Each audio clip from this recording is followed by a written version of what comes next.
예수님이 오시기 전까지 예배는 예루살렘 성전에서 드렸습니다. 유대인들은 성전이 있는 예루살렘에서 예배해야 하나님을 바르게 예배하는 것이라고 그렇게 생각을 했습니다.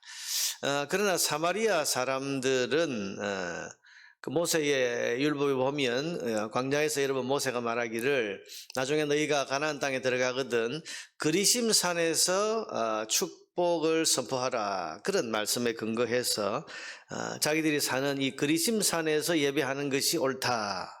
이게 바른 예배다. 그런 주장을 했습니다. 지금 이 사마리아 여자는 이 두 민족 사이에 오래된 이 예배 장소 논쟁에 대한 답을 예수님께 구하고 있는 겁니다. 그래서 우리 조상들은 이 산, 이 그리심산에서 예배하라고 했고 또 당신들 유대인들은 예루살렘 성전에서 예배를 드리라고 그랬는데 어느 게 맞습니까? 어디서 예배해야 됩니까? 그렇게 묻는 거죠. 이 여인은 아마 유대인인 예수님은 당연히 예루살렘 성전에서 예배하는 것이 옳다라는 답을 할 줄로 예상을 했을 겁니다. 제 생각에는 아마 이렇게 그 대답을 해서 봐라 당신은 유대인 아니냐 나는 사마리아 여자고 우리는 전혀 생각이 다르니까 대화를 이쯤에서 그만 끝냅시다 이렇게 거절하려고 했던 것은 아닌가 그런 생각이 듭니다. 그런데 예수님은 이 여자의 이 질문에 대해서 전혀 다른 뜻밖의 말씀을 하십니다. 그게 21절이죠. 예수께서 이르시되 여자여 내 말을 믿어라. 이 산에서도 말고 예루살렘에서도 말고 너희가 아버지께 예배할 때가 이르리라. 여러분 여인은 장소를 물었습니다. 그런데 예수님은 때를 말씀하십니다. 그러면서 장소는 이제 문제가 아니다 그런 말씀을 하십니다. 이 산에서도 말고 예루살렘에서도 말고 이건 장소 문제가 아니라는 것입니다. 그러면서 때가 올 것이다. 때가 온다. 그리고 그 때가 되면 장소와 상관없이 영과 진리로 예배하게 될 것인데 그 예배가 바로 하나님이 원하시는 바른 예배다. 그렇게 말씀을 하십니다. 아울러서 하나님께서는 이렇게 예배하는 자들을 찾으신다. 그렇게 말씀하죠. 자, 여러분 이것은 예수님의 십자가 대속의 죽음 직후에 성전 지성소의 휘장이 찢어지는 것으로 성취된 그런 사건입니다. 여러분 그 이전까지는 지성소 안에 하나님이 계셨어요. 그래서 휘장으로 가려진 그 지성소 안에 하나님이 계시기 때문에 여러 가지 제사와 예법을 따라서 하나님 가르쳐주신 그 제사 예법을 따라서 희생의 그 피를 들고 지성소 안에 들어가야 하나님을 만날 수 있었습니다. 그런 예배는 거기서만 드릴 수 있었습니다. 그런데 예수님의 십자가 대속의 죽음으로 성전의 지성소의 휘장이 찢어졌죠. 이제는 하나님이 거기만 계시지 않은 거예요. 하나님과 사람 사이에 가로막았던 장벽이 이제는 사라진 겁니다. 그러니 이제부터 하나님은 지성소 안에서 희생의 피를 들고 들어가야만 만날 수 있는 분이 아니라 전 세계 어느 곳에서나 예수 그리스도의 이름과 대속의 보혈을 의지하는 사람들은 누구든지 하나님을 만날 수 있게 되었습니다. 이때라. 내가 이제 왔으니 이제는 아버지께 모든 사람들이 예배할 때, 그래서 이 산에서도 말고 예루살렘 성전에서도 말고 하나님을 모든 사람들이 예배할 그런 때가 바로 지금이다. 내가 왔다는 거죠.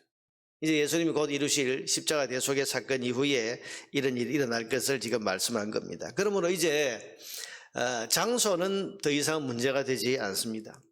오늘 우리는 저 예루살렘 성전을 찾아가야 하나님을 예배할 수 있는 것이 아니고 여러분 지금도 이를테면 이슬람 사람들은 전 세계 곳곳에서 그 마호멧의 무덤이 있는 메카 그쪽을 향해서 기도를 해야 하나님께 그러니까 하나님께 기도할 수 있고 그렇게 예배해야 된다고 해서 전 세계 모든 이슬람 그 예배당은 다 메카를 향하도록 그렇게 그 설계가 되어 있고 그쪽을 바라보면서 예배하도록 그렇게 되어 있는데요. 이런 우리는 굳이 그렇게 할 이유가 없는 거죠. 왜? 이 산에서도 말고 저 산에서도 말고 이제는 어느 장소에서나 누구든지 예수 그리스도의 대속의 보혈을 의지하고 또 우리를 향해 가르쳐 주신 그런 구원의 진리를 믿는 믿음 안에서 어디든지 누구든지 하나님 앞으로 나아가서 예배할 수 있게 된 것입니다.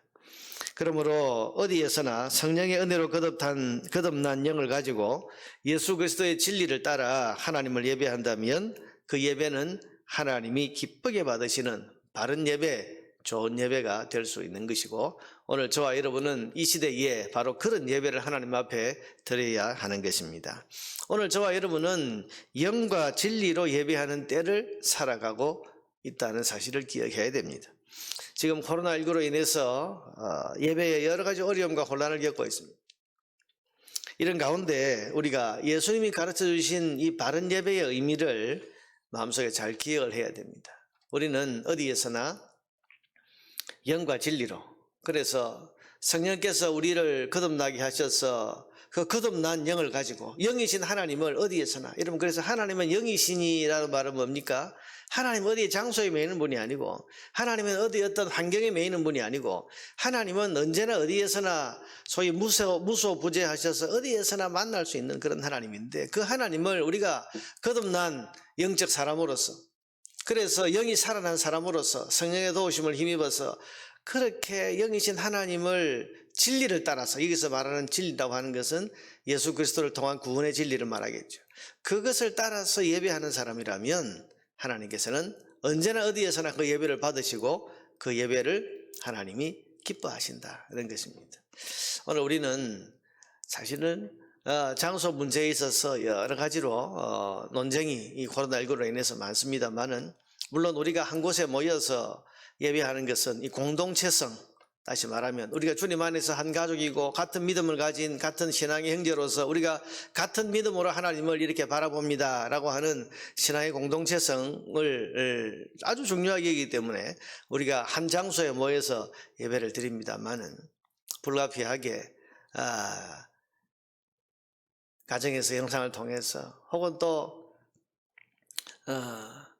자기가 선 자리에서 뭐 이를테면 여러분 영상 예배를 드릴 수 없는 그런 어떤 분들이 있잖아요. 자, 10월에 있든지 또 연세가 높아서 이런 영상 기술을 사용할 줄 모른다든지, 여러분 이런 분들도 비록 우리가 교회 공예배에 참여는 못한다 할지라도, 그러나 그 자리에서 영과 진리로 하나님 앞에 믿음 가지고 예배하면 하나님께서 왜 그 예배를 안 받으시겠습니까? 영과 진리로 드리는 예배, 여러분 가정에서 우리가 가정 재단을 쌓고 거기서 가족들이 함께 모여서 하나님 앞에 영과 진리로 예배하면 그 가정이 예배의 처소가 되고 그 예배를 하나님 받으시는 거 아닙니까? 그래서 영과 진리로 예배하는 그런 은혜의 시대를 오늘 우리가 살아간다는 사실을 알고, 언제 어디서나 우리가 하나님 앞에 바른 예배를 드릴 수 있다고 하는 믿음 가지고 영과 진리로 하나님 앞에 늘 예배하고 하나님 찬양하고 하나님 경배하고 하나님 높이는 그런 예배가 우리의 삶에 늘 살아 있을 수 있어야 할 것입니다. 하나님께서는 지금 이렇게 예배하는 자들을 찾으신다 그랬습니다. 이렇게 예배하는, 이 예배하는 자를 찾으시는 하나님 앞에 온전한 예배자로서, 하나님 기쁘게 하는 예배자로서 그렇게 늘 자신을 드릴 수 있는 저와 여러분 되기를 주의 이름으로 축원합니다.